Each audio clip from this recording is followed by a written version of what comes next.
Les processus électoraux en République démocratique du Congo viennent d'entamer un virage à la fois décisif et périlleux. Tenez, le président de la CENI promet de publier les calendriers électoraux ces week-ends. Alors, cette question se pose avec acuité. Quel type de calendrier électoral? Messieurs et dames, les chiffres 369 apparaît au compteur. Je dois vous rappeler que vous nous suivez en direct de Kinshasa. Kinshasa, c'est cette belle capitale de la République démocratique du Congo.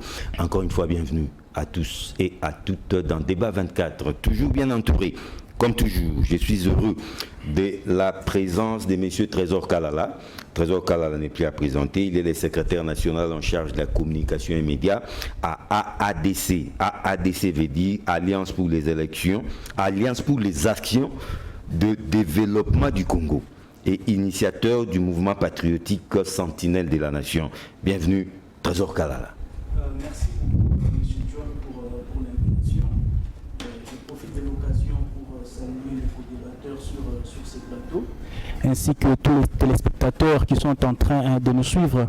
Je ne manquerai pas aussi de saluer les membres de mon parti politique, comme vous venez de le dire, Alliance pour les actions de développement du Congo, AADC en sigle, qui est en train de se préparer déjà pour être un grand regroupement politique. Déjà, le jeudi passé, on a eu à recevoir plus de 17 partis politiques qui sont venus, n'est-ce pas, s'allier à nous pour constituer, n'est-ce pas, ce bloc-là qui devra, n'est-ce pas, soutenir le président de la République pour les échéances, n'est-ce pas, électorales qui sont en train de venir. Alors, je disais que je salue aussi la population. Je suis content d'être sur ces plateaux et je crois que nous ferons un débat élevé au cours duquel, n'est-ce pas, nos compatriotes trouveront, n'est-ce pas, gain de cause. Trésor Kalala de l'Alliance pour les actions de développement du Congo, AADC, en sigle. À vos côtés, très heureux de retrouver Mathieu Takizala, c'est un entrepreneur congolais et directeur général de SAG. SAG veut tout simplement dire spécial autogarage. Bienvenue. Je vous remercie John pour une énième fois parce que vous savez que ce n'est pas tout le vendredi que les gens reçoivent des invitations et surtout les invitations pour le sujet majeur de la République démocratique du Congo. Et puis, je félicite tout le monde qui est dans ce table ronde parce que c'est un challenge, c'est un vendredi qui ne va pas être monotone, mais qui va être un vendredi de la réalité de ce pays. Nous sommes le peuple de ce pays et nous devons faire de sorte que la République démocratique du Congo puisse redorer la lettre de noblesse que les aînés nous ont laissée. Merci Mathieu Takizala en face de vous. Très heureux de retrouver Rodrigue Amazani. Il est la bouche autorisée, c'est-à-dire les porte-parole du parti en vol, les partis chers à l'honorable Deli Sesanga. Bienvenue. Merci John pour l'invitation. Je salue les co-débatteurs avec qui nous allons échanger aujourd'hui. Je salue les téléspectateurs qui nous regardent à cet instant dans l'espoir que ces échanges aideront la République à comprendre certains enjeux et notre peuple à se décider au moment pour la gouvernance du pays. Affaire de monument de député, l'honorable Deli Sesanga a été entendu. La suite? Effectivement, comme promis à la population congolaise, l'honorable Sesanga ne s'est pas dérogé de ses obligations. Il avait promis à la population congolaise que face à ce combat qu'il mène depuis 2019 sur la réduction du train de vie de l'État, qu'il était prêt à affronter n'importe quelle commission, n'importe quelle institution du pays qui voudrait lui attendre sur ces questions, notamment de revenus des députés, et qu'il était prêt à les affronter et à apporter ces éléments de preuve. Chose promise, chose due. L'honorable Sesanga a été convoqué devant la commission et il a apporté ces éléments de preuve, toutes les preuves possibles démontrant la rémunération des élus. Et au demeurant d'ailleurs, parce que nous parlons de cela, il est aussi question ici de rappeler à nos compatriotes que la commission mise en place par les Biromboso était une commission illégale et irrégulière. Et l'honorable comment a-t-il répondu à une commission illégale et irrégulière? J'en arrive. L'honorable Sesanga, d'entrée de jeu, comme les juristes l'aiment bien le dire, il litis, l'a fait savoir à la commission que cette commission n'avait pas pour compétence de trancher ces genres de litiges, parce qu'il existe le comité des sages au sein de l'Assemblée nationale qui a pour compétence, conformément au règlement d'ordre intérieur de l'Assemblée nationale, à trancher les litiges qui sévissent entre les députés ou entre un député et une personne tierce.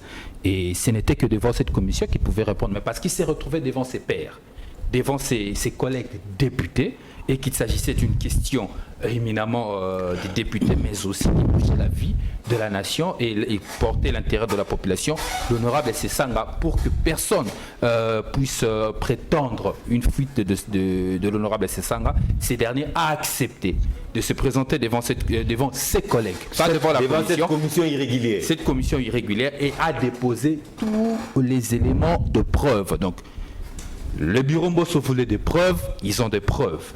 Et maintenant, c'est la charge à la commission d'être suffisamment responsable, de présenter ses preuves à la plénière et au besoin de le mettre à la place publique. Mais l'envol se réserve le droit. L'envol se réserve le droit, si jamais la commission ne présente pas ces rapports-là à la plénière ou à la population, conformément à la lettre du secrétaire général de l'envol qui a saisi le président Mbosso lui exigeant de publier, de rendre ce rapport public ainsi que les éléments de preuve qui y sont contenus. Défaut. Non, mais la commission peut décider de passer l'éponge. Non, la commission, vous n'allez pas l'obliger de les publier. La commission a été mise en place de manière publique dans une plénière. Oui. Donc le rapport n'est pas de la commission, le rapport est pour la plénière. Vous le savez que la plénière est publique. Ce rapport doit être public. Mais si jamais le bureau Mbosso estimait que ces rapports ne devraient pas être publics, oui, nous, avec tous les éléments de preuve que nous contenons, nous allons les mettre à la disposition de la population. Donc vous êtes des jusqu'au-boutistes. Oui, nous sommes jusqu'au-boutistes parce que, vous savez, à un moment donné dans ce pays, les gens ont crié pour dire que l'honorable Sesanga était un populiste. Le combat de l'envol était un combat populiste. Au contraire, aujourd'hui, nous avons eu l'opportunité, grâce au bureau Mbosso, grâce à l'Union sacrée, de démontrer à notre peuple que notre combat n'était pas un combat populiste, notre combat n'était pas un combat téméraire, notre combat était un combat de conviction. Et cette conviction, nous y serons jusqu'au boutiste, effectivement, jusqu'à dire la vérité à notre peuple. Parce que notre peuple a besoin de ça. Merci beaucoup, Ramazani. Donc, que la population soit bel et bien informée que l'honorable Sesanga a déposé tous les éléments de preuve. Toutes les preuves sont à la commission de l'Assemblée nationale. Le temps pour moi de présenter, d'accueillir M. Mouyamba Kalonji. Il est cadre du Parti du Peuple pour la Reconstruction et la Démocratie, PPRD en cycle. Bienvenue. Merci M. John pour l'invitation. L'occasion pour moi de saluer les co-débatteurs et ceux-là qui nous suivent, les téléspectateurs qui nous suivent chez eux et ceux qui nous suivent à travers l'Internet. Je ne finis pas mon mot sans pour autant saluer Jimmy Kitenge, les prisonniers politiques les plus célèbres. Jimmy Kitenge qui est incarcéré à cause de ses opinions politiques. Alors je les salue et surtout je salue sa bravoure parce qu'il est tenace malgré sa maladie, malgré poursuivi pour une infraction qui n'existe presque plus. Et il n'y a pas de juridiction qui puisse l'entendre ou le juger. Mais bon, voilà, il est là. Et le mercredi prochain, il y aura encore audience. On espère bien que les exceptions soulevées par les avocats conseils seront prises en compte. Merci beaucoup, Mouyamba Kalonji du PPRD. Mais cette question aussi à polémique d'actualité, c'est éminemment une question juridique, judiciaire, si vous voulez, mais aussi à forte connotation politique. Mais heureusement que j'aimerais bien donner la parole déjà avec Rudi Ramazani, c'est un maître avocat, praticien du droit, affaire Matata Ponyo. On a l'impression que pour un même fait, pour une même cause, la Cour a rendu des arrêts différents, des arrêts qui se contredisent. Le premier arrêt, la Cour se déclare incompétente pour traiter du cas de Matata Ponyo en tant qu'ancien Premier ministre. Le deuxième arrêt revient sur cet arrêt pour dire que la même Cour est compétente pour traiter d'une telle question. Votre lecture, la lecture d'un juriste en tout cas. C'est triste, très cher John, ce qui se passe aujourd'hui au sein de l'appareil judiciaire congolais. L'état de droit est en berne et de plus en plus nous sommes inquiets de la situation qui se pose. Qu'est-ce qui se passe? Oui. Vous vous souviendrez qu'il y a eu un arrêt très contesté de la Cour de cassation qui avait décidé de saisir la Cour constitutionnelle en interprétation de l'article 164 de la Constitution. C'est sur base de cet arrêt que la Cour constitutionnelle est saisie pour interpréter l'article 164. La question qui se pose en droit, est-ce que la Cour de cassation est-elle compétente pour saisir la Cour constitutionnelle en interprétation? Ah, ça aussi, c'est une question qu'on ne pose pas souvent. Hein. C'est d'abord une question de forme, nous sommes en droit. Non, parce que la Cour était saisie aussi pour ces cas. La Cour est saisie par l'arrêt de la Cour de cassation, donc disons même par une requête de la Cour de cassation, si vous le voulez. Maintenant, la question en droit qui se pose, est-ce que la Cour de cassation est-elle compétente pour saisir la Cour constitutionnelle à cet effet? L'article 61 l'article 161, allais-je dire, de notre Constitution est suffisamment clair là-dessus.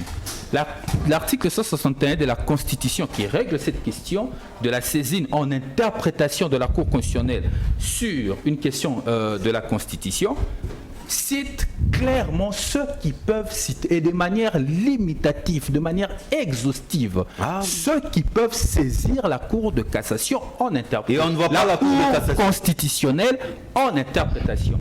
Et dans cette liste il n'y a pas limitative, il n'y a pas la Cour de cassation. Ça c'est quel article?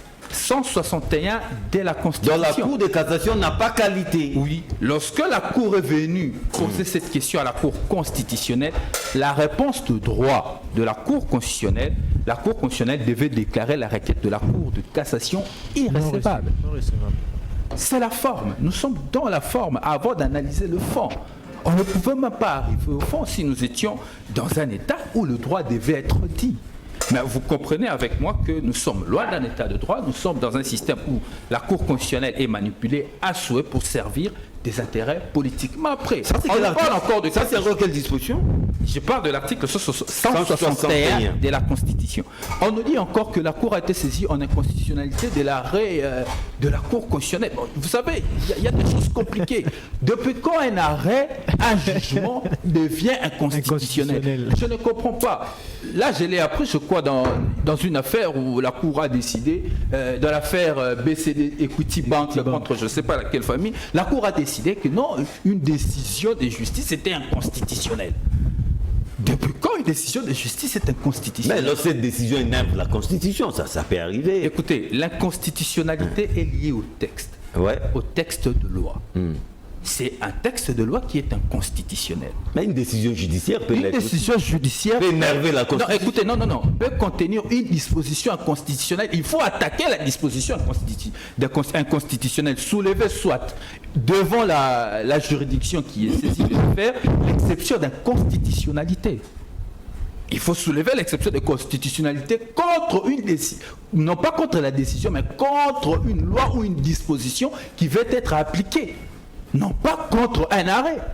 Pas du tout. Mais ici, il y a une décision. C'est ça qui démontre à suffisance qu'aujourd'hui, la réforme que le constituant de 2006 a voulu avec l'appareil judiciaire, parce que l'objectif était de donner à notre appareil judiciaire l'indépendance, n'est-ce pas, pour que le pouvoir judiciaire soit indépendant, on n'a pas atteint ces objectifs. Aujourd'hui, tout est démontré que le politique s'immixe dans les affaires de la justice et la séparation du pouvoir qui fait que le pouvoir judiciaire soit un pouvoir indépendant jusqu'à ce jour n'est toujours pas arrivé. Malheureusement, je crois que nous devons, nous étant qu'acteurs politiques, nous étant que élite de cette société, repenser la réforme de la justice, parce que la réforme de la justice telle que contenue dans la Constitution de 2006 n'a pas atteint ses objectifs pour nous amener vers la... Donc vous estimez que l'arsenal juridique congolais dans son état actuel ne peut pas poursuivre un ancien Premier ministre pénalement parce qu'il n'y a pas de juridiction pour ces faits? En tout cas, jusqu'à preuve du contraire, lorsque vous analysez la Constitution, la Cour constitutionnelle et les juges, c'est tellement clair, et les juges pénals du président de la République en exercice, en exercice et du Premier ministre. Heureusement que nous avons un autre juriste qui vient de nous rejoindre, c'est Maître... Mais sur la question de cet arrêt de la Cour constitutionnelle, le vrai débat, c'est d'abord dans la forme avant même d'attaquer le fond. Ah oui, par rapport à la Cour de cassation n'a pas qualité de saisir la Cour constitutionnelle en interprétation de la Constitution. Maître Bébi, heureusement que vous avez trouvé ces débats. On dit que les arrêts de la Cour constitutionnelle sont exécutoires et ne peuvent faire l'objet d'aucun recours, d'aucune discussion, même des salons. Mais là, considérons ça comme étant une discussion des salons. Il y a un deuxième arrêt qui déclare la même Cour qui s'était déclarée incompétente, la déclare maintenant incompétente. Comment allez-vous l'expliquer? Merci beaucoup, cher John. Vous allez d'abord m'excuser pour ces retards. J'étais coincé dans une réunion. Je vais laisser pas saluer mes co-débatteurs du jour. J'ai vu les débats avaient déjà commencé avec Geneviève. Non, c'est le premier intervenant, d'ailleurs. Ah, d'accord. Oui. Donc, on n'a pas perdu grand-chose. Pas du tout. Voilà. Donc, si, par rapport à votre préoccupation, moi, je crois que la situation est simple. Il ne faut pas aller chercher dans les verbiages ce qui n'existe pas. Dans les juridismes. J'ai beaucoup aimé la conclusion de mon frère Rodrigue Ramazani. Et je crois que nul n'ignore que toute personne a son juge naturel. Sauf un ancien Premier ministre. Exactement. Et on a voulu justement nous créer un monstre juridique au pays avec plusieurs têtes pour créer une situation qui a quand même donné l'opprobre à notre arsenal juridique congolais. Et ça, il faut le dire. Et vous voulez dire qu'il c'est signé par un professeur d'université? Mais vous savez que ça vient de Kalouba. Mais justement, parce que c'est de lui dont on parle. Cette erreur, cet opprobre vient du professeur Kalouba qui a siégé lors de cette situation-là. Parce que la loi par rapport à cela est claire. Donc chaque individu congolais, à commencer par les chefs de l'État, les premiers ministres, nous avons chacun notre juge. Non, mais ici on parle des anciens. Hein. L'ancien Premier ministre, l'ancien président de la République. Écoutez, il est là pour juge. Oui. Hein? Oui, qui? Il a pour juge naturel la Cour constitutionnelle. Démontrez-le. Démontrez. Vous comprenez? Non, monsieur Mbouyamba. Mettez-vous tranquille.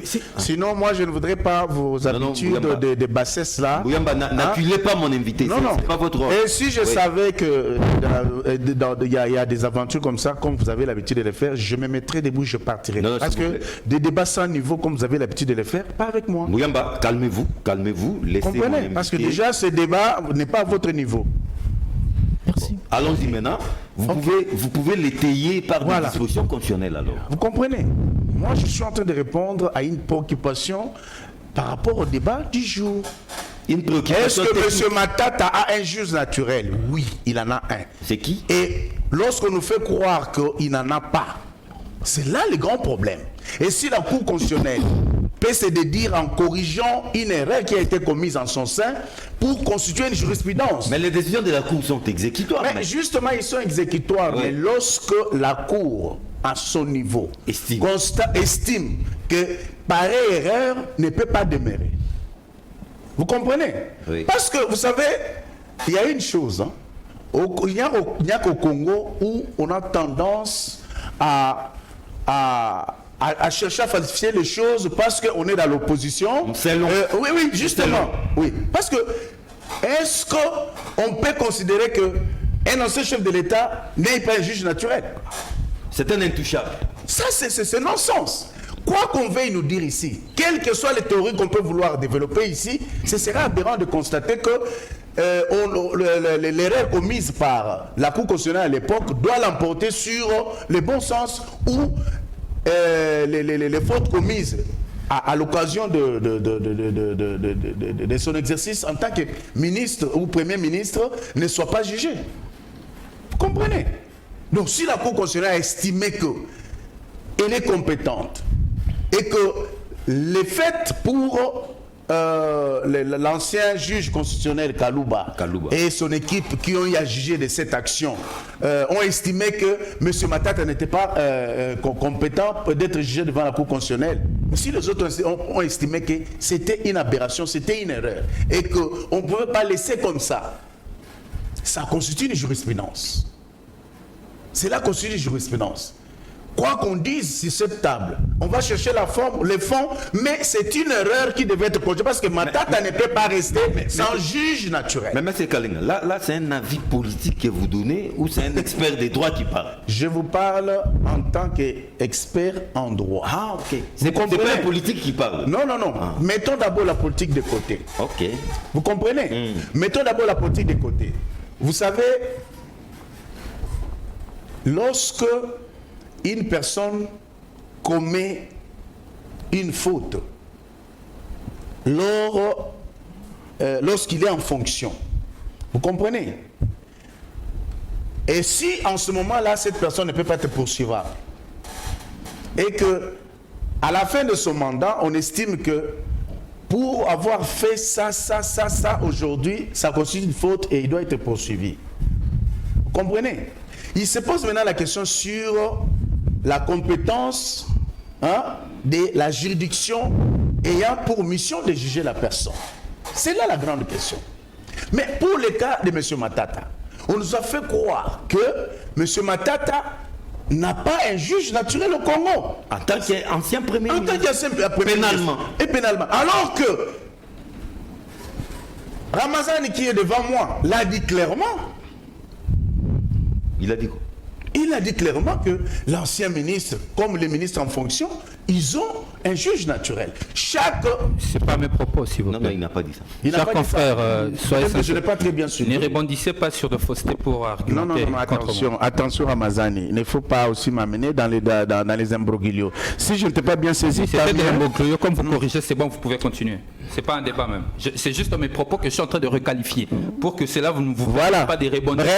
Bref, Vous on pouvez se avancer connaît. votre Bref, on se argumentation, connaît. des propositions. Moi, je suis en train de tabler sur des choses qui sont vraies et véridiques. Sans Parce que je me légale, dis... sans jurisprudence, Non. Ça, c'est un politique qui parle, c'est pas un Non, journaliste. s'il vous plaît. Ramadan, Ramazani. c'est calme un peu. Non, si on s'amène dans ce débat-là, il connaît les étages qu'on peut gravir. Non, ok. Oui. Il n'y a pas de problème, on Ouais. fait un débat de droit. Oui. C'est pas des mises. Donc c'est pour vous dire tout simplement que C'est un Matata débat de ne droit. peut pas demeurer sans juge naturel. Et si la Cour constitutionnelle s'est rebiffée en voulant corriger cette erreur qui aujourd'hui va constituer jurisprudence, je crois qu'on est dans le droit. Ouyamba, pas la peine de vous reposer cette question parce que vous savez de quoi il s'agit. Votre lecture. Monsieur John, je suis sidéré et consterné Vous êtes juriste aussi? Je ne suis pas juriste. Ah, ok. Non, il a même les droits de Mais s'exprimer, oui. il est important pour tout Congolais de comprendre et de connaître, de maîtriser néanmoins certaines dispositions juridiques, Et constitutionnel. constitutionnelles, les lois du pays. C'est très important. Nous devons connaître nos droits et nos devoirs. C'est un devoir civique. Je suis sidéré, comme je le disais, et consterné d'écouter ces propos sortir de la bouche de Maître Eli Beni. Il n'a appuyé avec aucun article de la Constitution. Ici, Maître Eli Beni est en train de vouloir faire montre que l'erreur était du professeur Maître Dieudonné Kalouba. Rien à voir. L'homme des 100 jours. Rien à voir. Si vous pensez que l'erreur est du Maître Dieudonné Kalouba, vous êtes dans la fausseté. Ah bon. La vraie raison ici, la vraie question existentielle ici, c'est est-ce que c'est l'erreur du constituant ou c'est l'erreur des... Je ne sais pas. Ou Il une faudra erreur interroger la d'interprétation. Constitution. Interrogeons d'abord la Constitution. L'article 164 de la Constitution. Oui. La Cour constitutionnelle est le juge pénal du président de la République et du Premier ministre pour des infractions politiques de haute trahison, d'outrage au Parlement, d'atteinte à l'honneur ou à la probité ainsi. Non, mais là, je vous arrête. Nulle part on a dit en fonction ou en exercice. J'en arrive. Ah, ok, allons-y. On arrive à l'article 165 Ok. de la Constitution.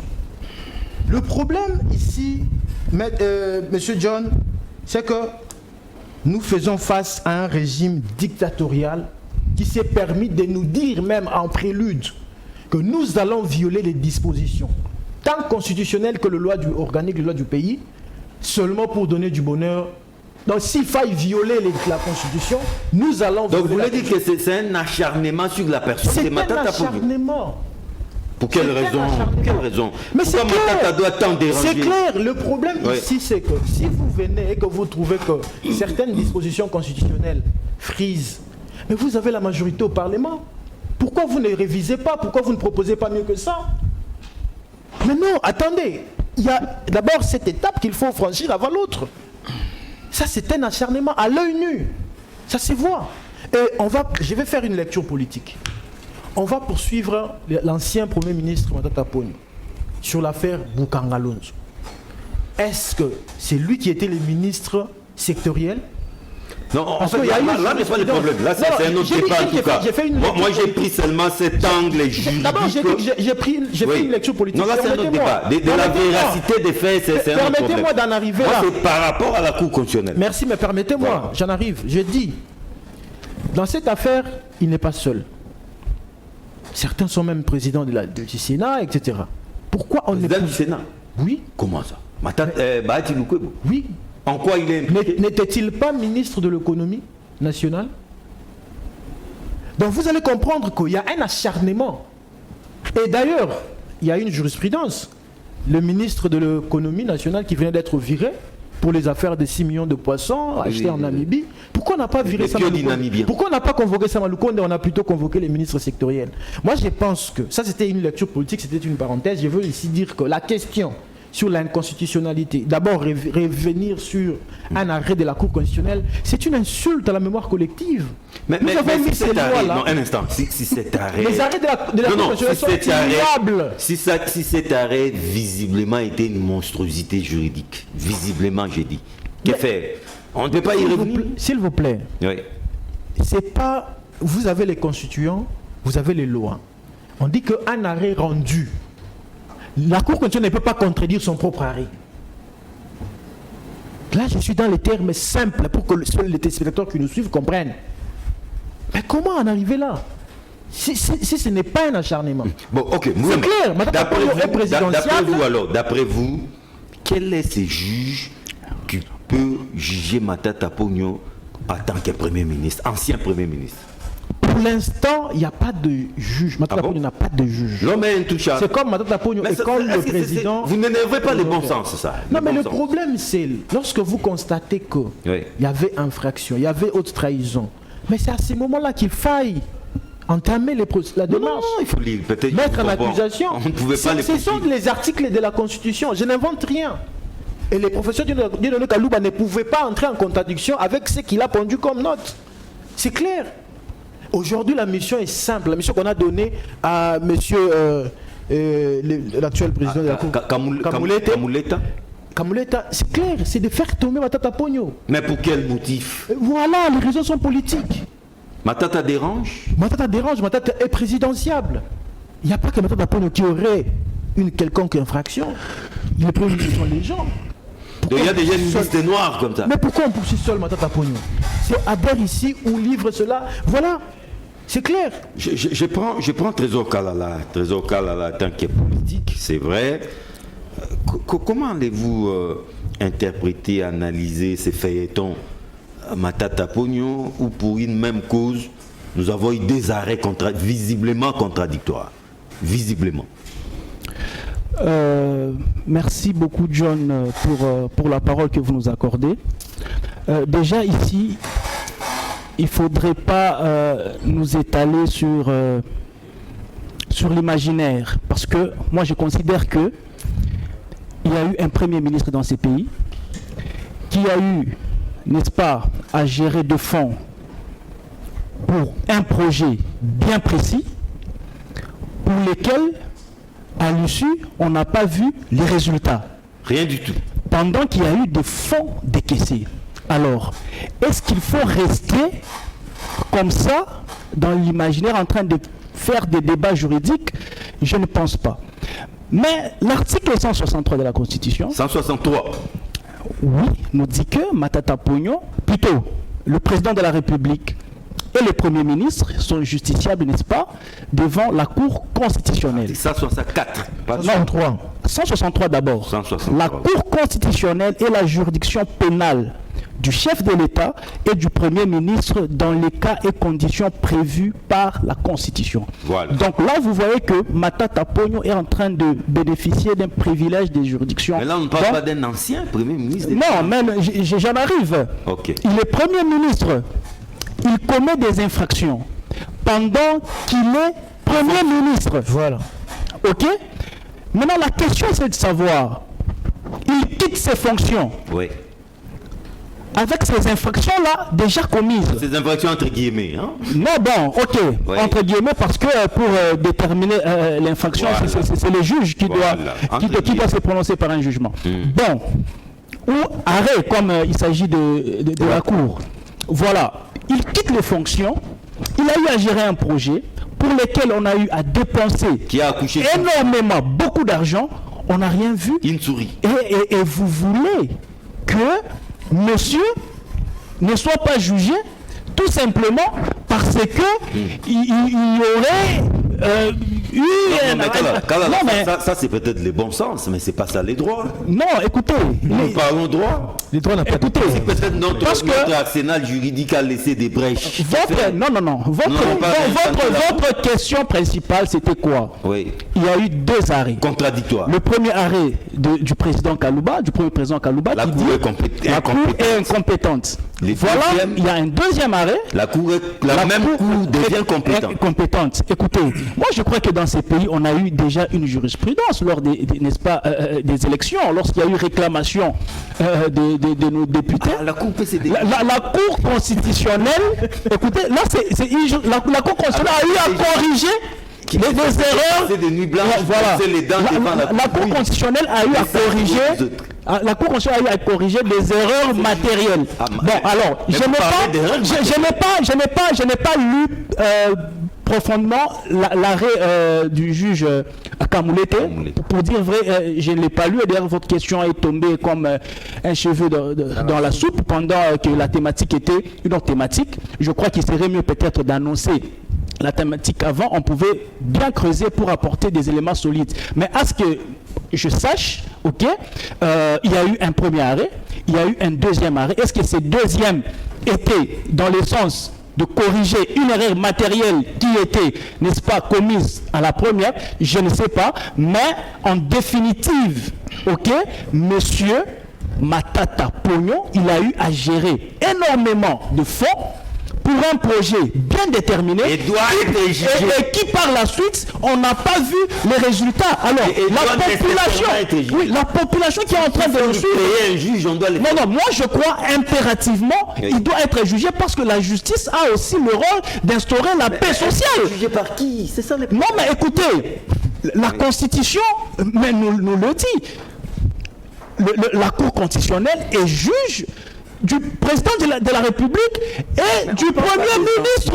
Non, mais écoutez, qu'est-ce que ça a à voir ancien ou nouveau? Parce qu'il ne l'est plus. Écoutez, nous fuyons le problème. Monsieur John, nous fuyons le problème. Monsieur a été Premier ministre, il a eu à gérer de fonds pour lesquels on n'a pas vu des résultats Et dans doit un être projet bien précis, mais nous devons être clairs, il doit être poursuivi, Ça, c'est un avis politique. jugé C'est un avis et condamné, C'est un avis et besoin s'il le faut. Non, moi je crois, c'est comme j'étais en train de vous dire, si la thématique était bien donnée avant l'émission, Non, ne vous on répétez pouvait pas. bien creuser et apporter des éléments. de maîtrise, Il y a c'est la question. non, pas manque de maîtrise, mais on va que je me répète. Non, monsieur John, pourquoi vous me maltraitez sur votre plateau? Non, vous l'avez déjà. Non, mais là, vous êtes en train de me maltraiter. La population a droit de savoir, nous contribuables, nous avons droit de savoir où sont partis le prêt de 300 millions de dollars qui ont été délivrés à Matata Pognon.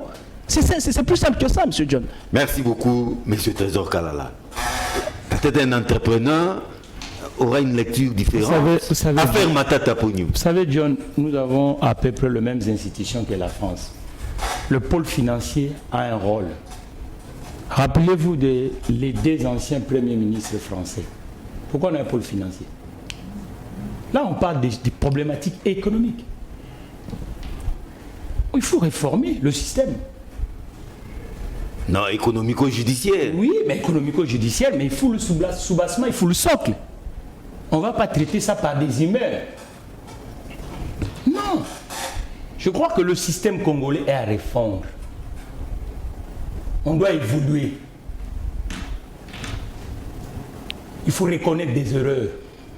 Lorsqu'il y a des erreurs dans un système, on doit reconnaître. Nous avons un parlement, nous avons le deux chambres, les commissions sont là-bas. Essayons maintenant d'évoluer, de chercher des voies et moyens. C'est un ancien Premier ministre, Oui. il a commis. Les textes légaux que vous êtes en train de lire, il faut aussi donner le respect. Non, il y a paraît-il des failles dans les textes. Oui, mais c'est ce que nous disons, il faut donner le respect. Tout le monde ne va pas devenir expert des cours constitutionnels ou ainsi de suite. Ce sont des juridictions. Vous pouvez être avocat, mais est-ce que vous chaisez là-bas? C'est ça le vrai problème. Ça, le problème de la République démocratique, on est nonsologue. En fait, on croit, moi je suis économiste, je ne suis pas juriste. Non, on peut en parler. Mais c'est ça, on peut en parler, oui. mais avec des réserves. En tant qu'un scientifique ou un professionnel. Oui, vous pouvez en parler comme scientifique. Oui, mais on parle avec des réserves. On laisse aussi aux experts de nous expliquer. Donc visiblement, vous n'avez rien à dire. Oui, mais je vous dis que je ne vais même pas me mettre à la place des professionnels juridiques. Je peux être avocat, mais est-ce que je sais là-bas? Bon, vous pouvez aborder la question. Non, un instant. Est-ce que vous pouvez aborder cette question, saisir cette question comme un politique? Je crois que je saisis comme un gestionnaire. Voilà, un gestionnaire. Vous comprenez? Je suis un manager. Oui. Comme un gestionnaire, ça veut dire qu'avant de mettre quelqu'un en face, il faut des éléments. Il ne suffit pas de dire qu'on a décaissé 280 millions. Il faut des éléments. Et la composition de ces montages économiques a été faite comment? Parce qu'il y a eu des entreprises qui ont été engagées, c'est l'histoire. Il y avait une chaîne de valeur qui s'est créée. C'est ça le vrai problème. C'est-à-dire qu'aujourd'hui, nous voulons se mettre à la place des cours et tribunaux. Les Congolais. Il faut faire attention avec des choses. Je crois qu'il faut réformer. Non, on ne peut pas être nonsologue. Non, évitons d'être nonsologue. Laissons de sorte, s'il y a des erreurs qui se sont prononcées, soyons humbles, réformer le système pour qu'on puisse plus continuer avec des erreurs. Rodrigue Ramazani, je reviens à vous, porte-parole du parti en vol. En tout cas, virage décisif. Béni Kadima nous a promis la publication du calendrier électoral pour ce week-end. Vous comprenez que ça, c'est vraiment cette sorte de boussole qui va préciser les élections commencent quand, terminent quand. Mais déjà, a-t-il fait savoir aussi que l'enrôlement des électeurs, c'est pour ce mois de décembre. Alors, en tant que politique, les partis en vol, quel type de calendrier êtes-vous prêt d'accepter ou de cautionner? Oui, avant d'en arriver, permettez-moi de redire 2 mots sur le premier thématique. Tout à fait. Bon, j'ai écouté mon co-débatteur d'en face. Il s'appelle Trésor Kalala. Ah ouais, Monsieur Trésor Kalala, que Matata Ponyo doit être jugé. À tout prix. En fait, les problèmes, c'est ça. On dévie souvent des débats. Les problèmes, ce n'est pas de juger ou de ne pas juger Matata Ponyo. Le vrai débat ici, c'est le respect des procédures et de la loi. C'est ça le débat. Les droits, c'est aussi la forme. Matata doit être jugé si seulement si la loi congolaise permet. C'est ça le débat. Juger Matata est un citoyen congolais, s'il a commis des infractions, il doit être jugé. Mais quid de la loi? Dans quelles conditions vous voulez juger Matata Ponyo? Pas en escamotant la loi, pas en violant la loi, pas en créant des procédures inexistantes. Par quel miracle? Personne ne m'a rencontré ici. Par quel miracle? La Cour de cassation a saisi la Cour suprême, la Cour constitutionnelle en interprétation d'une disposition constitutionnelle. On est juriste, soit on ne l'est pas. Soit nous sommes tous de la même école, soit on ne l'est pas. Soit on est tous de l'école d'Enjoli, l'école de Vundo et Tepemako, soit on ne l'est pas. Par quel miracle? Le débat commence là. Nous sommes dans la forme avant d'aller dans le fond. Est-ce que la Cour de cassation peut saisir la Cour constitutionnelle en interprétation? Je dis non. C'est un débat de forme et ça doit rester ainsi. On ne peut pas dire qu'on veut un état de droit en violant de loi. En croyant que lorsqu'on viole de loi pour rendre de compte à des citoyens par des jugements boutiqués sous le bois à 10e illimité, qu'on va établir un état de droit. Non! Nous sommes dans un débat de forme. Cette décision de la Cour constitutionnelle est la conséquence de la saisine de la Cour de cassation. Qui n'a pas qualité. Qui n'a pas qualité à saisir. Il faut me dire ici, la compétence est d'attribution. D'où est-ce que la Cour de cassation a tiré cette compétence de saisir la Cour constitutionnelle en interprétation? Le débat commence là. S'il y a une réponse, on peut continuer. S'il n'y a pas une réponse, en bon juriste, se taire n'est pas un péché. Processus électoral. Tout se joue ce week-end. Processus électoral. L'envol l'a déjà dit dans plus d'une déclaration, que pour nous, le deadline est connu. 90 jours avant la fin du mandat du président de la République. Ça doit être septembre 2023. Le corps électoral doit être convoqué. Septembre 2023. Cependant, les bases sont jetées. C'est à la CENI de faire son travail. Nous attendons la CENI de nous amener un calendrier électoral. Nous allons voir que prévoit ce calendrier électoral. Nous n'allons pas spéculer autour de ça. Nous attendons ce calendrier électoral. J'apprendrai que ces calendriers électoraux arrivent déjà demain. Demain samedi. Ce week-end. Nous attendons ce calendrier électoral pour voir. Mais les élections doivent se tenir dans le délai. Au moment où la CENI s'apprête à publier ces calendriers, vous le savez, notre pays est en guerre. Ça fait plusieurs années que nous sommes perturbés par nos voisins. Pensez-vous que cette situation est de nature à perturber la tenue de ces élections, sinon à les retarder? Non, pas du tout. Comment ça? Mais écoutez, nous ne pouvons pas aujourd'hui, faire de celui donner le flanc à celui qui a créé cette situation, donc Félix Tshisekedi, qui a créé cette situation. Qui a créé quelle situation? Oui, la situation de l'insécurité à l'Est, la prise de Bunagana. Oui, c'est suite à ces mauvaises décisions. Félix est responsable de cette situation à l'Est. Écoutez, moi je suis venu pour le débat, c'est lui qui veut qu'on fasse ce débat. Moi je n'ai pas de problème, j'ai la documentation. Je vais vous donner, vous allez lire, pour vous démontrer que c'est Félix Tshisekedi qui est l'auteur de ce problème. Le problème que nous connaissons aujourd'hui, c'est Félix Tshisekedi. C'est lui qui a conçu et créé ces problèmes. Félix Tshisekedi prend le pays en 2019, John. Oui. Il prend le pays dans quelles conditions? Le pays était pacifié. Hein? Le pays, dans son entièreté, était sous le contrôle du gouvernement congolais. Kabila n'a pas remis le pays à Félix Tshisekedi en 2019. Bunagana était occupé, Kiwanja était occupé. Non, Kabila a remis, Bunagana a été sous le contrôle de FARDC. Cependant, il faut reconnaître qu'il y avait des postes d'insécurité. Ces postes d'insécurité, avec les opérations de maintien de l'ordre public, on pouvait bien contrôler. Mais malheureusement, Félix Tshisekedi a trouvé des contestations à l'interne, il a trouvé plusieurs problèmes pour renforcer son pouvoir et se garantir une certaine légitimité à l'extérieur. Il est allé signer des partenariats, ça et là. Conséquence, aujourd'hui, nous sommes dans une situation nébuleuse où Bunagana est occupé, plusieurs Congolais sont réfugiés, il y a plusieurs déplacés. Parce que nous parlons de déplacés, d'ailleurs, au lieu de faire des marches à Kinshasa ici, les gens ont l'habitude de le faire. Marche de soutien. Marche de soutien à Kinshasa alors que nous il y a des concerts de soutien. Des concerts de soutien. Ça me fait rire. Des matchs de football de soutien. Nous voyons même des gouverneurs qui se promènent avec des kalachnikovs pour dire qu'ils soutiennent la population et les FARDC. L'envol a fait mieux. Des soutiens. L'envol a fait mieux. Il reste des kermesses de soutien aussi. L'envol a fait mieux. Il y en a déjà. Le secrétaire général de mon parti, Nzakuna Ndusi Sedi, a fait les déplacements en mission humanitaire jusqu'à Kanyarushiri pour aller voir les déplacés à l'Est. Et il leur a apporté le réconfort du parti en vol. Nous avons remis des biens de première nécessité parce que ce sont nos compatriotes qui ont besoin. Les marches ici à Kinshasa, dépenser l'argent pour la mobilisation ne sert à rien. Il faut prendre le courage que le président de la République n'a pas. Je tiens à saluer le secrétaire général du parti en vol qui a pris ce courage en main pour aller visiter nos compatriotes dans cette zone menacée. Le président de la République n'est jamais parti à l'Est pour reconforter nos militaires. Il n'est jamais parti à l'Est pendant que Bunagana est occupé, pendant que Kiwanja, pendant que l'Est est en train de tirer. Mais est-il obligé d'y aller? Oui, il est obligé d'y aller. Attendez, c'est le chef de l'État, le commandant suprême.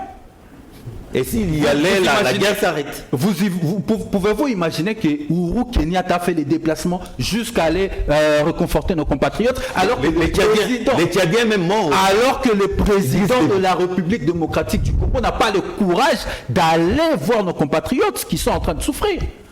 Bon, souvent ils ont l'habitude de se la couler douce. Moi, je sais que chacun a ses priorités. Merci. Nous, on a démontré notre priorité. Donc, j'insiste. Le problème qu'on a aujourd'hui, c'est les mauvaises décisions prises par le pouvoir de Félix Tshisekedi. Non, Félix Tshisekedi lui-même, il a pris plusieurs mauvaises décisions qui nous a amenés dans cette situation. Et on ne peut pas se dire, parce qu'une partie de notre territoire est menacé, que les élections ne doivent pas avoir lieu. Je tiens à vous rappeler que ce n'est pas la première fois que les élections se tiennent dans ces conditions. Les élections de 2018, d'ailleurs, qui a amené Félix Tshisekedi au pouvoir, a connu une partie de notre territoire qui n'a fait pas voter. Mais nous souhaitons que nos compatriotes puissent voter. Mais cette situation ne doit pas freiner la volonté de la population de se choisir ses dirigeants. Parce que on peut faire les élections sans cette partie. Parce que mais le problème qu'on a aujourd'hui, c'est Félix Tshisekedi, le président de la République. Le problème qu'on a aujourd'hui, c'est le gouvernement de l'Union sacrée. Nous n'avons qu'une seule manière de mettre hors d'état de nuire ce gouvernement, c'est par le biais des élections. On ne peut pas refuser au peuple congolais de sanctionner ce gouvernement des incompétents, de sanctionner ce pouvoir des inconséquents, en les privant de leur droit le plus légitime de se choisir des dirigeants. Je crois qu'aucune situation ne peut justifier le métier de Félix Tshisekedi au pouvoir au-delà de 2023. Maître Benyeli, la journée de ce samedi sera décisive parce que le calendrier sera publié, sauf imprévu en tout cas, et cela va déterminer les restes du processus. Et si jamais le délai constitutionnel n'est pas respecté? Cher John, merci. Je vais commencer par là, puis je vais rebondir par les incohérences que j'ai entendues. Vous savez, on est déjà habitué à ce genre de brouhaha sans issue, sans lendemain. On a dit qu'il n'y aura jamais des élections. Et les chefs de l'État, le gouvernement congolais a mis le moyen. Or, le calendrier électoral est annoncé pour demain. Donc, une réponse que les élections auront bel et bien lieu. Mais quel calendrier? Non, mais John, il ne faut pas... je sais que vous êtes un journaliste, un grand journaliste, un journaliste intelligent. Vous n'avez pas besoin de dire quel calendrier. C'est l'organe qui va publier les calendriers et c'est lui qui est habilité à les faire. Donc s'ils ont été choisis, c'est parce qu'ils ont cette compétence-là de nous donner le calendrier qui sera la boussole qui va guider le processus électoral demain. Et les chefs de la CENI, le président de la CENI avait annoncé qu'à la première quinzaine du mois de décembre débuteront les échéances d'identification et d'enrôlement. Donc ça veut dire tout simplement que tout ce que ces gens de l'opposition ont fait comme bruit hier, et les réponses qui sont données aujourd'hui démontrent à suffisance qu'ils ont toujours crié pour rien. Et tout ce qu'ils ont toujours dit n'a pas de sens. Donc, c'est pour te dire tout simplement que les chiens aboient, la caravane passe. Cher John, je crois que parlant de la CENI, je t'ai répondu. Permettez-moi de rebondir à ce que Ramazani dit. La situation à l'Est a un nom, hein? Félix Tshisekedi. Et ça, c'est une bêtise. Parce que Tshisekedi n'a jamais fait la rébellion. Mais par contre, le président de Ramazani, c'est un seigneur de guerre. Oh, c'est ça. Il le sait. Qu'il le dise aux Congolais. Ça, parce pas que trop fort, ça. Non, ce n'est pas trop fort. Ce n'est pas trop fort. Il a été au RCD, à ce que si je ne m'abuse. Il a été avec Jean-Pierre Bemba. Et il peut nous dire à quel moment Félix avait tenu les armes pour créer l'insécurité à l'Est de la République. Lorsque Félix prend le pouvoir, parce qu'ils ont tendance à dire des choses aux Congolais, ils ne savent pas que les Congolais ont déjà compris justement que notre opposition de coquilles vides dit des choses qu'ils ne comprennent pas, justement pour se faire plaisir, alors que notre population a déjà compris qui ils sont en réalité. Il dit que Félix Tshisekedi a trouvé un pays pacifié et tout était tranquille. Mais faux! Félix vient au pouvoir et trouve plus de 340 groupes armés à l'Est qui se vit la mort et la désolation à l'Est de la République démocratique du Congo. Les gens du PPRD que voici, parce que j'ai vu M. Mbouyamba gesticuler, il dit oui, c'est ça. Ils nous ont dit qu'en 2013, ils ont mis fin au M23. Oui.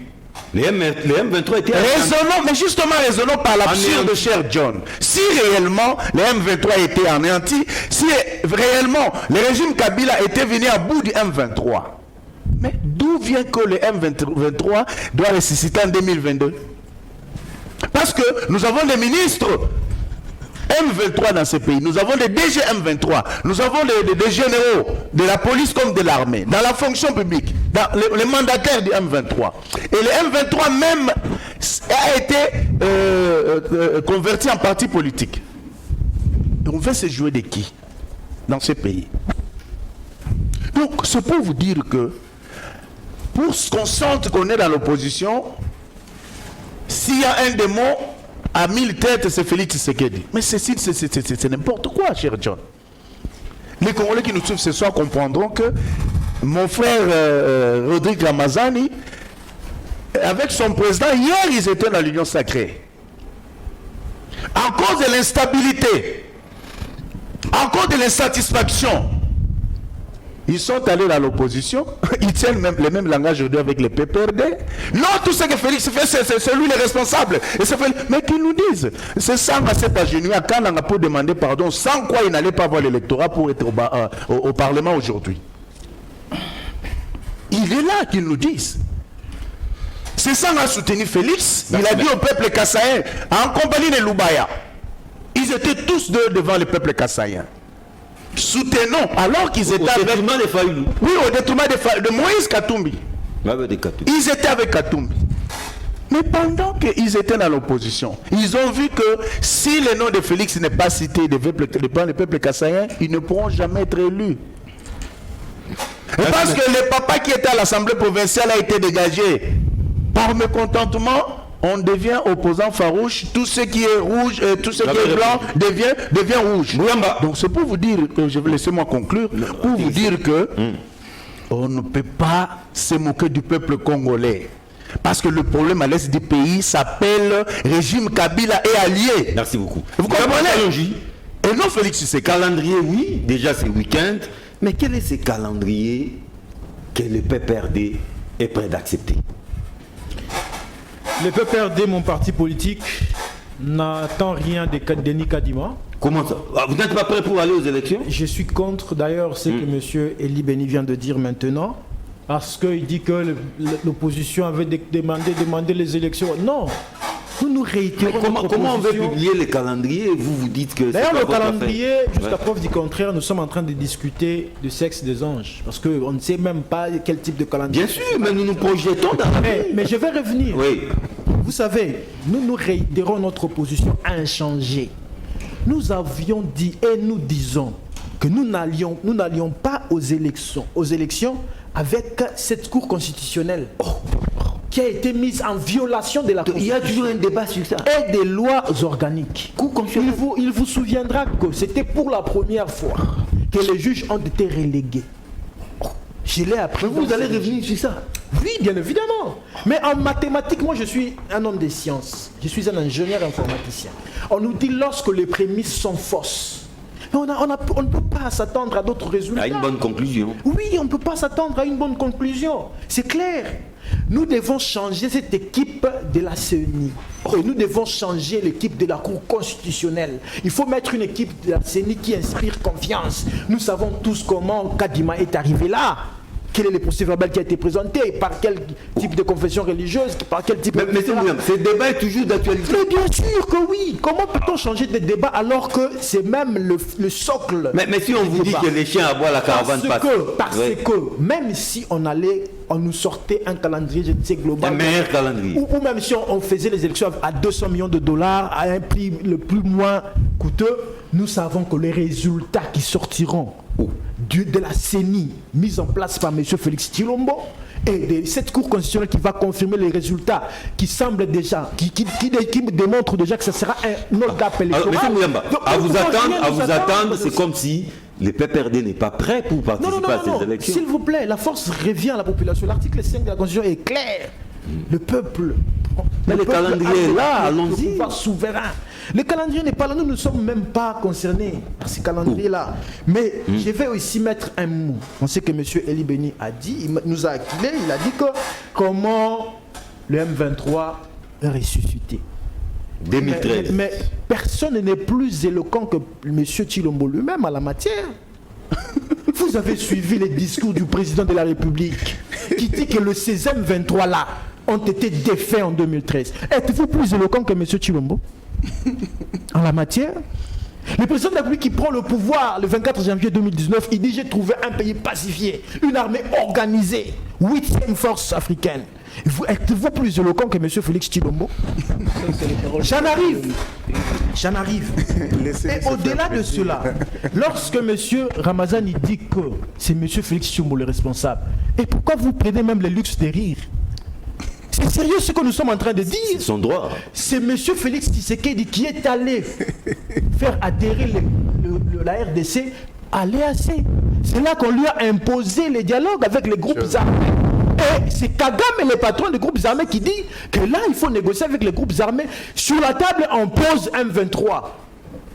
C'est pas ça la vraie vérité. Pourquoi vous cherchez à des faux fouillards? Mais attendez, le peuple a droit de savoir, comme vous venez de le dire, comme d'ailleurs M. Trésor Kala le dit, que l'affaire Matata Pogno, le peuple a droit de savoir où sont partis nos 300 millions. Mais pourquoi le peuple n'a pas le droit de savoir où est parti notre argent des rames? Pourquoi le peuple n'a pas le droit de savoir où sont partis nos 57 millions du procès 100 jours? Pourquoi le peuple n'a pas le droit de savoir, etc., etc. Non, c'est un acharnement. Vous n'êtes en train que de régler des comptes. Et là, vous nous préparez un hold-up électoral et vous maintenez l'insécurité à l'Est parce que vous savez que vous n'avez même pas de voix à l'Est là-bas. Ah bon? Oui, il n'y aura même pas de voix. Et vous allez comprendre que un hold-up électoral est préparé, je me répète, parce que déjà, lorsqu'on a publié les listes des centres central, mais il faut voir l'espace Grand Kassai, comment il est gonflé. Seul l'espace Grand Kassai, dont je suis issu, représente 25% de l'électorat. Monsieur, ça a toujours été 25%. Plaît, si tu n'es pas informé, il ne faut pas venir au débat dire des choses non sans. Notez. Ça a toujours été 25%. Notez. Mouyamba, vraiment, prochainement, quand tu sais que tu vas inviter Mouyamba, ne m'invite pas John. Parce que le niveau des débats est trop bas. C'est noté. Lorsqu'on n'a pas l'information, il faut demander, il faut pas le dire. Atterrissez. Sécurisez-moi, c'est moi qui ai la parole. Oui, vous avez la parole. Atterrissez. Moi, j'ai dit ça a été fait par eux. Chose vérifiable. Oui. C'est pas alors si mon co-débatteur n'a pas d'information, d'ailleurs l'information en politique, hein, c'est comme j'ai dit d'habitude, nous avons des canaux d'information. Et il y a l'information matérielle et il y a l'information spirituelle. Messieurs, ne venez pas faire la politique même réduite comme ça. Il faut avoir des canaux d'information matériels et immatériels. C'est très important. Merci beaucoup. Alors, attendez, il m'a menacé. Atterrissez. Il dit devant sur votre plateau que si vous m'invitez prochainement, il ne vient pas. Parce qu'il dit quoi des spéciales? Parce qu'il a quel niveau lui? Non, mais soyons sérieux. Soyons sérieux. Okay. Je suis responsable d'une très grande structure. C'est très important. Président national, il est 7 représentant du CONAM, Congrès nationaliste musulman. Je suis le deuxième rapporteur de la national du PPRD. Mais si vous ne pouvez pas m'intimider, vous ne pouvez pas. Moi, j'ai fait le tour du Congo pour installer. Maître Elie, vous n'avez pas à mon niveau. Vous n'avez pas dire de fausseté comme ça et vous ne voulez pas qu'on vous dise des vérités. Élection, oui. Calendrier, oui. Mais pensez-vous que la situation à l'Est est de nature à perturber la tenue de ces élections dans les délais constitutionnels? Merci beaucoup, monsieur John, pour la parole. Et déjà, si on doit mettre les deux situations sur une même balance, les élections et la question sécuritaire, oui. Ok. Moi, je prends pour la question sécuritaire, ok. Vous savez, l'intégrité territoriale, ok, est primordiale en termes de priorité. L'intégrité territoriale passe devant tout, même devant nos petites personnalités. Donc, je vais entrer dans le fond de votre question. Denis Kadima propose un calendrier électoral déjà demain. Ce week-end. Ce week-end. Et je crois qu'il y a déjà un préambule qu'il avait lui-même dit qu'au mois de décembre, on va commencer avec les enrôlements. Et là, nous verrons la suite de ces calendriers. Donc, je suis curieux, n'est-ce pas, de voir la quintessence. Et c'est ce qui porte à croire que nous aurons élection. Cette fois-ci, en tout cas, il n'y a plus débat, il y aura élection. Vous savez, il y a déjà près de la moitié du fonds qui a déjà été décaissé. Demain, nous aurons le calendrier électoral. Il y a déjà des kits, il y a les charrois qui est là, la cartographie et tout. Donc, maintenant, tout doit vers les élections. Donc, le train des élections a déjà quitté la gare et bientôt, nous allons atteindre, n'est-ce pas, le bon port. Là, j'ai répondu. Mais il y a quelque chose qui m'a totalement révulsé sur ces plateaux. C'est les propos de mon frère en face, M. Rodrigue. En tout cas, quand il dit à haute voix, devant la caméra, que l'insécurité que nous sommes en train de vivre aujourd'hui en République démocratique du Congo a pour source Félix Tshisekedi. Je crois que sa conscience est en train de lui reprocher, est en train de lui souffler quelque chose. Que ce que vous dites, messieurs, c'est pas vrai.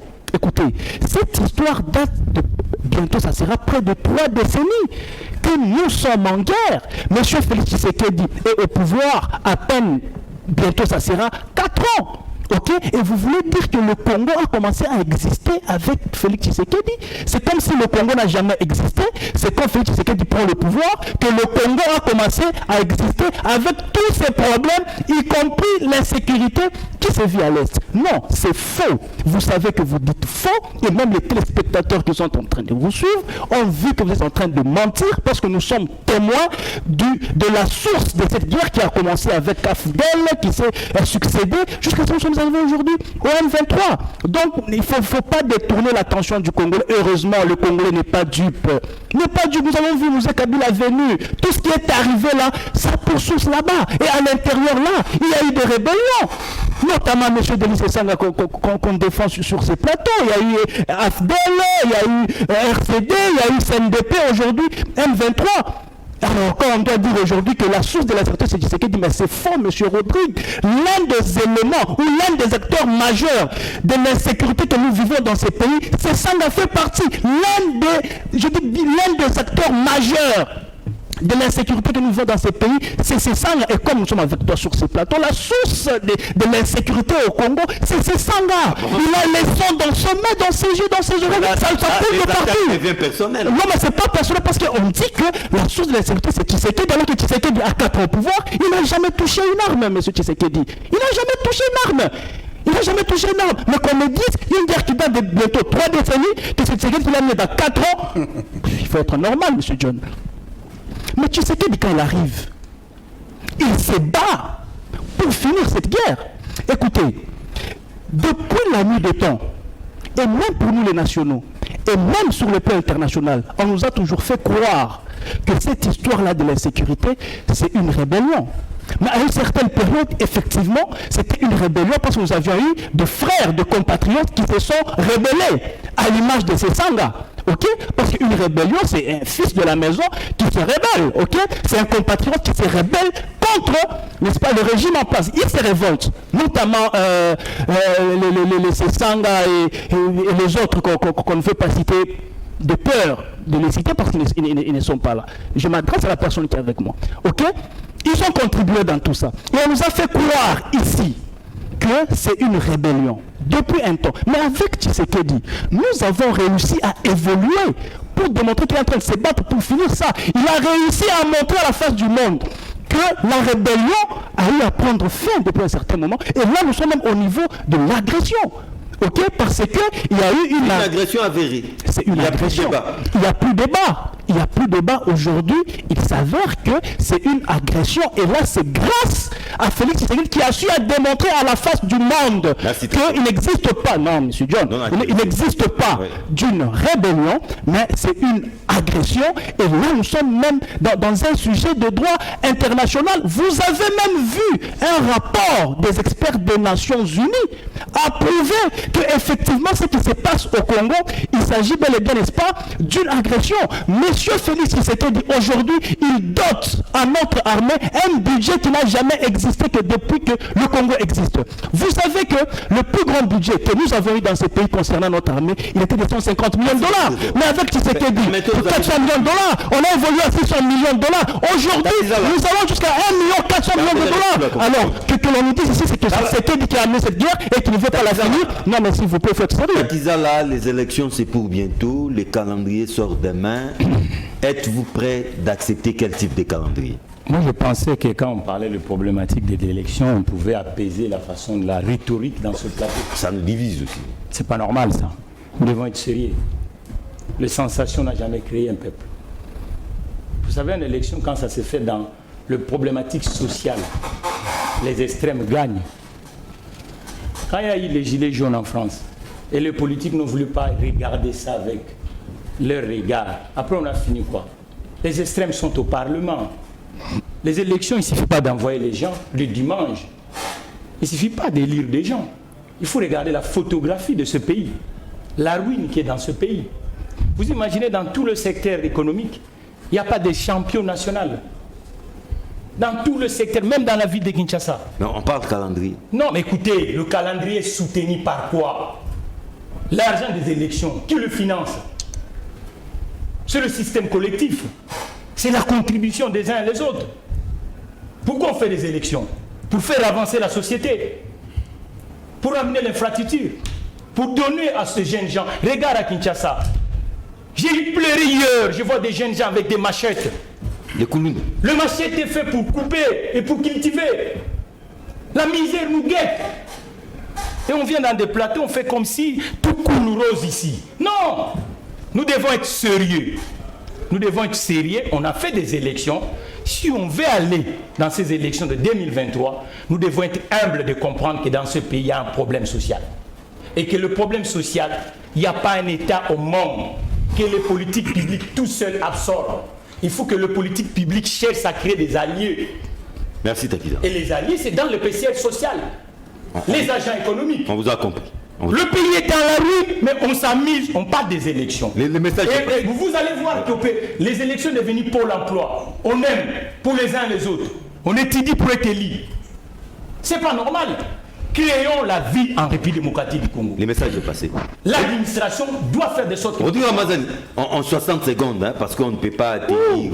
60, non, c'est juste pour placer les mots de la fin. Non, 1 minute seulement à chacun. Ça sera 1 minute à chacun.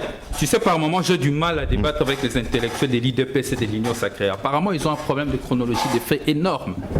Ici, on nous dit, c'est pour la première fois qu'on reconnaisse l'agression, encore que l'agression n'est pas reconnue sur le plan international. Aucune organisation internationale ne reconnaît aujourd'hui que le Congo est agressé. Même le dernier communiqué, le dernier sommet de Luanda, nulle part on condamne le Rwanda pour avoir agressé la République démocratique du Congo. Tu vas loin. Bon, c'est ton temps. Au contraire. Il y a une période, il y a une résolution des Nations Unies qui a clairement condamné le Rwanda pour le fait d'agression en République démocratique du Congo. Et aujourd'hui, ce n'est pas le cas. Je ne sais pas, les intellectuels de l'IDPS, il y a un problème avec les intellectuels de l'Union sacrée. Il y a un temps dans ce pays, l'agression du Rwanda a été reconnue et condamnée par une résolution des Nations Unies. J'ai entendu deux choses. Ils disent que Délice Sanga et l'autre non. Écoutez. Il y a un problème encore de chronologie de faits. J'ai rappelé ici que Félix Tshisekedi, le 24 janvier, lorsqu'il prend ce pays, il ne trouve pas ce pays dans une situation présumée, comme vous le voulez, d'agression ou de guerre. Les pays connaissaient des coins où il y avait de l'insécurité qui nécessitait les opérations de maintien de l'ordre public. Aujourd'hui, nous ne sommes pas dans les opérations de maintien de l'ordre public, mais dans les opérations de guerre. Pourquoi? Parce que Félix Tshisekedi, en 2019, a conclu des accords avec les M23. La lettre du Balan qui circule, la lettre du Balan qui, du 23 novembre 2019, est publique. Qu'ils ont conclu des accords avec les M23. Et c'est ces accords avec les M23 et son rapprochement avec ces deux pays ennemis. Et celui qui pense que le Rwanda, le M23 n'a jamais été vaincu. C'est faux. John, ici j'ai devant moi les derniers discours du président de la République, où lui-même il dit, alors que le M23 était vaincu depuis 2013. C'est le discours du président de la République. Merci beaucoup, écoutez, j'arrive. Délice Sanga a fait une lutte armée. Délice Sanga est un révolutionnaire. Délice Sanga vous a aidé aujourd'hui à arriver au pouvoir. C'est grâce à son combat, c'est grâce à sa lutte que votre lutte pacifique a pu. Merci beaucoup, cher John. Vous êtes au pouvoir. Vous allez comprendre la constitution de 2006 la difficulté de Ramazan et qui amène Félix Tshisekedi au pouvoir. C'est l'œuvre de la lutte armée. Il faut respecter le message de Sanga. Ils sont partis dans ce pays. Vous comprenez qu'il est difficile. Pour vous amener à la constitution, pour changer pour changer Alors, on te laisse parler. Non, On te laisse parler. laissez-moi parler parce que j'ai le droit de revenir. Alors, mais qui n'est pas attaqué, on n'est pas d'accord avec ça. Non, je n'ai pas répondu. En 30 secondes, je ne peux pas répondre. Ils m'ont attaqué, je peux éviter de Vous êtes répondre. allé au-delà des 60 secondes. Non, mais 60 secondes, comment je peux répondre à des personnes qui m'ont attaqué pendant 4 minutes? Soufflez à l'ami du PPRD. Non, je veux le suivre quoi? La question c'est l'envol. Laissez-moi finir. Laissez-moi finir. Là, ça va pas. Je dois Non, laisse comme ça, on te laisse tu peux parler. pas, il n'y a pas de chance. Non, John. L'honorable Sessanga a fait une lutte armée. Monsieur John, La nouvelle constitution. il y a des équilibres sur ce plateau. Il y a des équilibres sur ce plateau. Avec sa lutte, Il y a des équilibres sur ça n'a pas de sens. Mais c'est devenu quoi? C'est devenu quoi? C'est la lutte armée. Le MNC et les autres qui aujourd'hui nous ont amenés à Sun City et pour nous amener aux élections de 2006. C'est que vous reconnaissez la lutte qu'a menée l'honorable. Qu'est-ce qui justifie cette agitation? L'honorable, il faut même le considérer comme Che Guevara, comme Fidel. Ça, c'est passé. C'est passé. Oui. Merci beaucoup, John. Vous comprenez que Seigneur. le peuple qui nous suit comprend à quel type de personnes on fait face. Parce que on est dans un parti où il y a l'instabilité terrible. Parce qu'on manque de position à chaque fois. Je me dis, il y a 2 ans, 3 ans, quelle était la position de Sessanga et de ses collaborateurs? Quel discours ils avaient? Donc ça veut dire tout simplement... L'envol a toujours condamné l'implémentation de l'état de siège. Ça veut dire tout simplement... Lorsqu'on était à l'Union sacrée, vous proclamez l'état de siège, l'envol l'a condamné. Nous sommes en train de dire, il m'attaque, je dois répondre. Non, je lui rappelle que l'envol, en étant à l'Union sacrée, nous avons condamné la proclamation de l'état de siège. On a dit que c'est une mauvaise décision. Je comprends à quel niveau de bassesse on fait face. Parce que ce n'est pas normal. Ce n'est pas une bassesse, c'est un débat. C'est un débat, nous ne sommes pas venus... Comprenez, tout part déjà à la débat. Le débat de c'est un débat, s'il vous plaît. C'est plus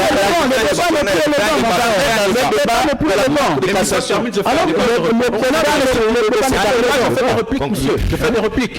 Ça, c'est pas normal. Mais en conclusion, vous allez comprendre qu'en face, nous avons une opposition en perte de vitesse. Oui, avec une leadership qui viennent dire des choses qu'ils ne comprennent pas. Parce qu'aujourd'hui, grâce le pays va mal aujourd'hui à cause de tout le monde a reconnu que l'agresseur de la RDC, c'est le Rwanda. Qui l'a reconnu? C'est l'institution qui l'a reconnu. Finalement, monsieur John. Mais pourquoi vous tolérez ce genre de choses? Non, mais il dit des choses, il veut mentir au peuple. Je ne peux pas lui laisser des mensonges. Il aura la parole. C'est ridicule. Non, mais qu'ils nous disent ici quelle est l'institution qui a reconnu l'agression. C'est ridicule. C'est pas ridicule, c'est un débat. Quel débat? C'est un débat. Il s'agit de quel débat? C'est un débat. Tu ne peux pas mentir au peuple et te laisser comme ça. Parce que toi, tu as une vérité. Toute l'institution qui a seigneur de guerre dans la région. Toute l'institution qui a combattu le Rwanda. Votre diplomatie a échoué. Votre diplomatie a échoué. Votre diplomatie a échoué. S'il vous plaît. Aucune institution ne condamne le Rwanda. Le nom. S'il vous plaît. Mais vous êtes opérateur de honte, vous n'arrivez à rien résoudre. Vous n'arrivez à rien résoudre. Au revoir. Désolé.